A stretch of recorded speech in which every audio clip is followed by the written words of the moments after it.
Steve Donovan was drifting along the hull of the sunken tugboat, slowly pouring milk from a carton. While his fellow divers were pumping water out of the vessel, Steve was searching for the breach.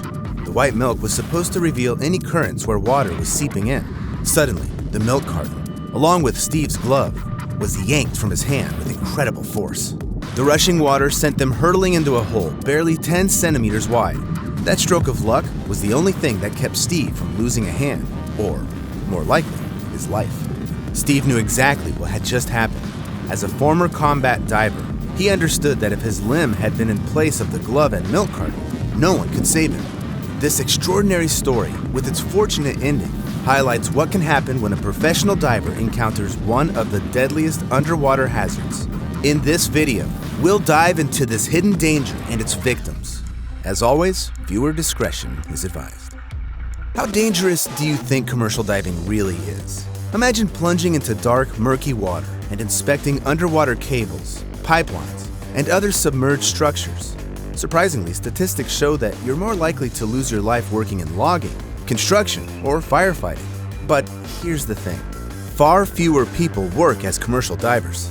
For instance, in the US in 2018, there were only about 3,400 commercial divers, and 12 of them lost their lives that same year.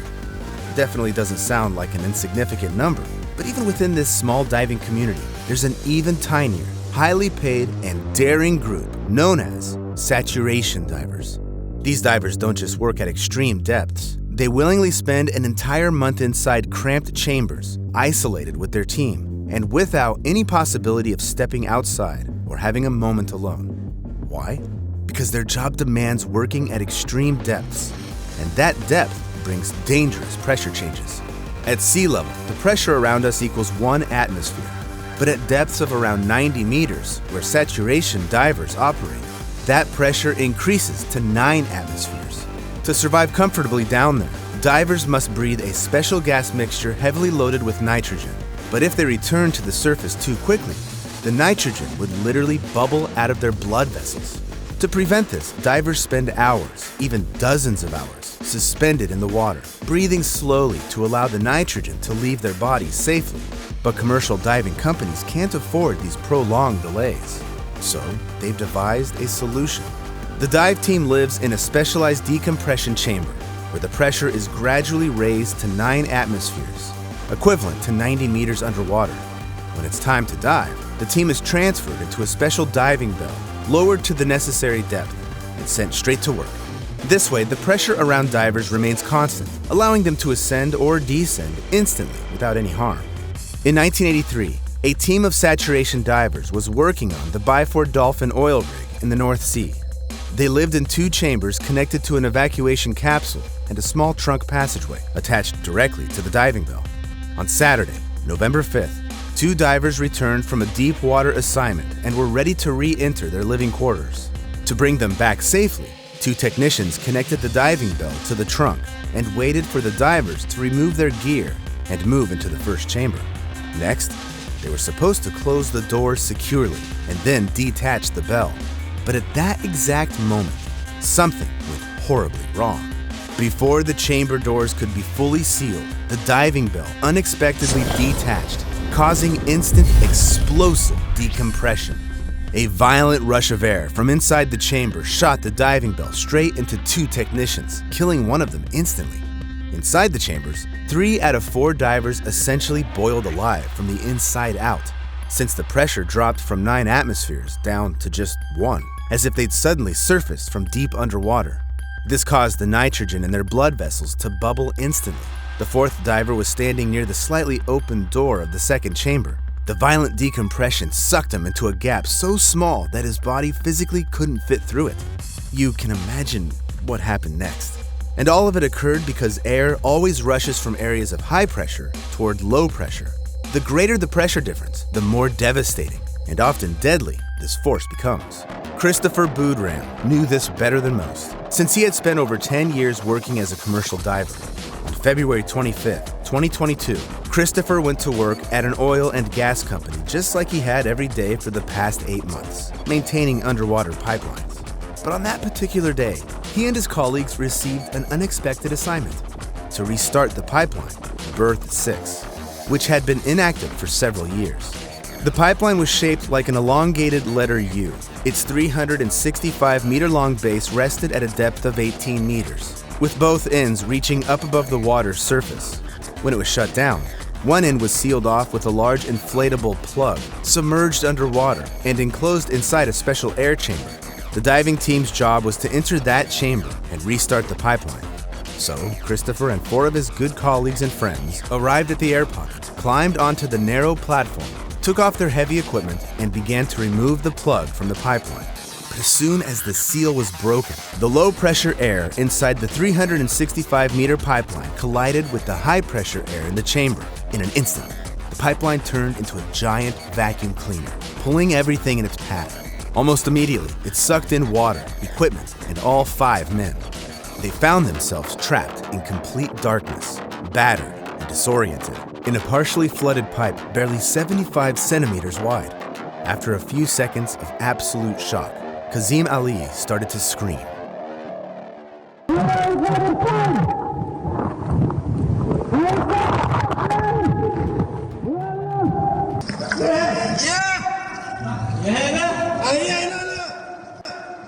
It turned out Christopher was right next to Kazim, and they can faintly hear their teammates further down the pipe. So both men started crawling toward the voices and eventually reunited with the rest of their team. They quickly figured out where everyone was and started checking whether their colleagues were okay. And that's exactly when they received even more bad news. Can everything alright with you? No. Any break? Besides Kazim, Yusuf was also injured. He'd broken his foot, and this complicated everything badly. Soon enough, the men realized they'd have to crawl toward the exit. The only way to move through the narrow pipe was to brace their feet on each other's shoulders and push themselves forward using their heels. For the injured ones, this proved incredibly painful. At first, it seemed they'd gathered enough strength and everything might work out, but reality quickly showed otherwise. From the start, luck was on their side. The pipe's slight tilt created an air pocket, giving them a chance to breathe. But once they started moving, Christopher, who led the group, encountered a completely flooded section of the pipe. No one knew how long it might be or whether there was another air pocket waiting ahead. Worse still, the air in their current pocket could run out at any moment. Faced with total uncertainty and pitch darkness, they had no choice but to plunge into the water. Panic took over, and some refused to go any further. But Christopher and Kazim made a split-second decision. They dived into the flooded section, hoping to reach the next air pocket before running out of breath. Then, they vanished beneath the water. But they were wrong. Coughing and gasping for air, Christopher and Kazim broke the surface in the next partially flooded section of the pipeline. But now, everything had changed. As Christopher reached out in the darkness, his hand brushed against 2 scuba tanks. In any other situation, this would have meant salvation. Here, it was just another obstacle. Bulky equipment he now had to push ahead through the narrow pipe. By some miracle, he had managed to pass one of the tanks to Kazim, and now they could dive through the flooded section safely. But there was a catch. They had no idea how much air was left in the tanks. It could run out at any moment. Still, they kept crawling forward, pushing through the pipeline toward the exit, this time dragging heavy gear along with them. Hours passed. The air in the tanks was running low, and both physical and mental exhaustion kept building up. Eventually, Kazim hit his limit. Panic took over. Christopher tried to calm him down, but it didn't work. That's when he made a life-altering decision. He had to move forward alone to find help before it was too late. Losing all sense of time, he crawled through the long, flooded section of the pipe, when suddenly breathing was getting harder and the air in his tank was gone. But then, his equipment hit something. The pipe. It was the vertical section of the pipeline, the way out. With the last ounces of his strength, Christopher twisted and pushed his way through the bend in the pipe until, finally, his head reached the air. Gasping, he took a few desperate breaths before opening his eyes, and his relief instantly faded. The water level in the pipe was so low that he had essentially surfaced at the bottom of a well. Before panic could take hold, he heard voices, rescuers. They were already there. They pulled him out, and the moment he caught his breath, he told them about his teammates still trapped inside. But no one rushed to save them. Severely injured, Christopher ran from company officials to rescue teams, yelling, pleading, begging them to act. But the response was cold and firm. It was too dangerous. Christopher tried to jump back into the pipe, ready to go back and save his friends himself. But the rescuers stopped the desperate man and sent him to the hospital. Even there, he tried to escape, but it was no use.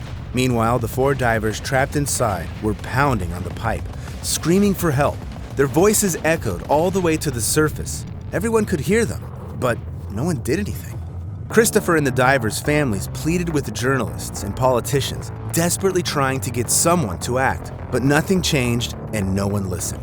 On February 27th, 2 days after they became trapped, the voices inside the pipe fell silent. The next day, 3 bodies were recovered. On March 3rd, they pulled out the 4th and final one. Technically, it wasn't the pressure drop that killed them, it was human indifference. And sadly, whether through actions or inactions, divers far too often find themselves face to face with death. October 27, 2020. When Eric Herbert and Alex Paxton arrived at Lake Oliver Dam for an inspection, everything was set for their dive. Before they could begin, every valve and switch on the dam had to be shut off, locked, and tagged with a special label. This was part of a strict safety protocol known as LODO, a checklist of everything that needed to be disabled. To ensure safety, 2 dam workers had to sign off on it, followed by a diving representative. So when Eric and Alex saw the signed documents, they were sure everything was in order. Still, they took no chances. They lowered a specialized device into the water, one designed to detect dangerous underwater currents. The readings came back clear. Everything looked safe, so it was time to begin. The task was simple. Inspect the gate valve that separated the lake water from the pressure pipe leading to the turbine. Recently, the valve had stopped closing completely, and dam workers suspected the issue was with the chain mechanism that raised and lowered it. At the time of the inspection, the valve was fully closed, meaning the pressure pipe was completely empty. Alex volunteered to dive, while Eric stayed on the surface as backup. With the safety tether securely attached, Alex slowly descended along the massive chain, maintaining constant communication with the team above. But at 6 meters deep, something went terribly wrong. A sudden, invisible force ripped him away from the chain and slammed him against the wall. The radio feed filled with static. Then, a scream. What came next was pure shock.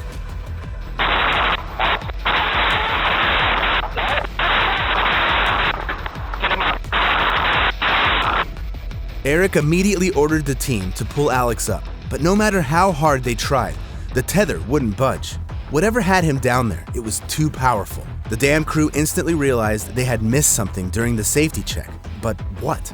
Meanwhile, Alex was trapped. His arm had been sucked into a 4-inch wide pipe, and no matter how hard he tried, he couldn't free himself, not even by a fraction of an inch. The force was so immense that he could barely expand his chest to breathe.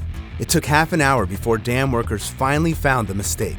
There was a small secondary pipe located above the sluice gate. Its purpose was to gradually fill the turbine chamber and penstock with water. This slow filling process was crucial, since if the chambers were empty, opening the main sluice gate could send an overwhelming rush of water, strong enough to destroy the turbine.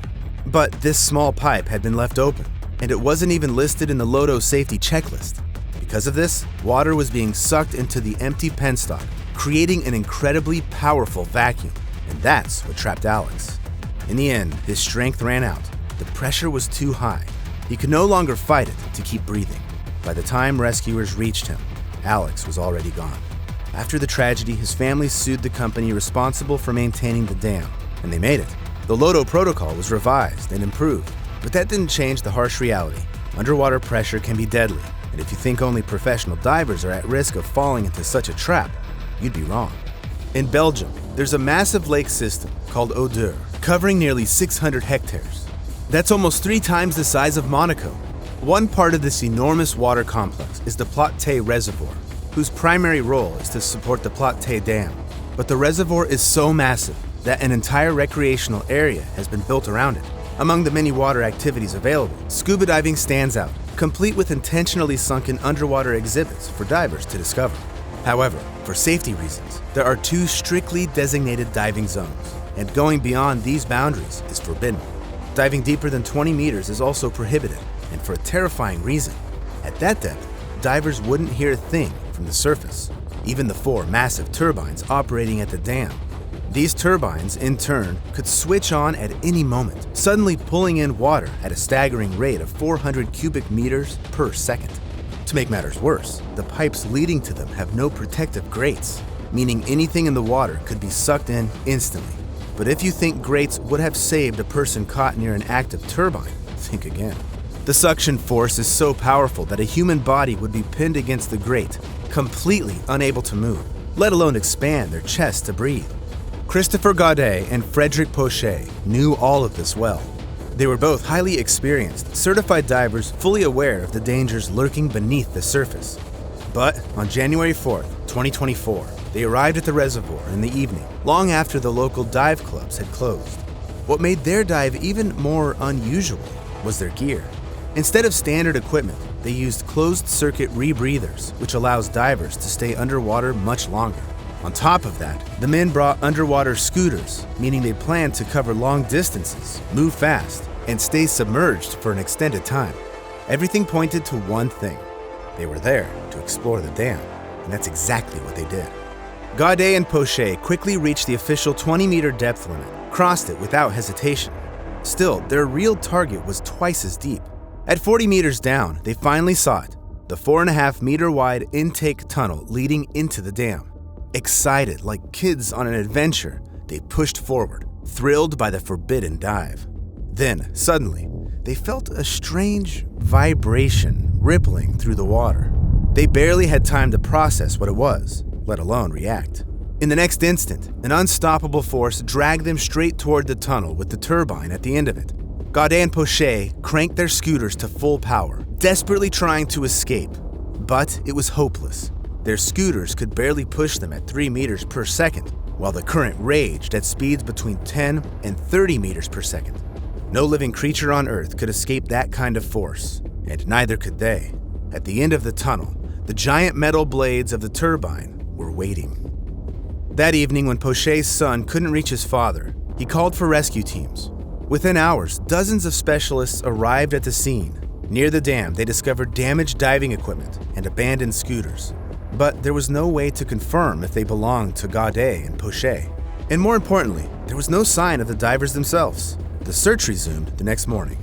Only after 46.5 hours, nearly 2 full days after the 2 men had descended into the reservoir, body parts began surfacing on the other side of the dam. Forensic analysis confirmed the worst. The remains belonged to Christopher Gaudet and Frederic Pochet. But here's another chilling truth. You don't need a massive dam to encounter deadly suction forces. Even in artificial lakes, pump stations, or swimming pools, powerful currents can become fatal traps. So when you see a warning sign, make sure to never ignore it.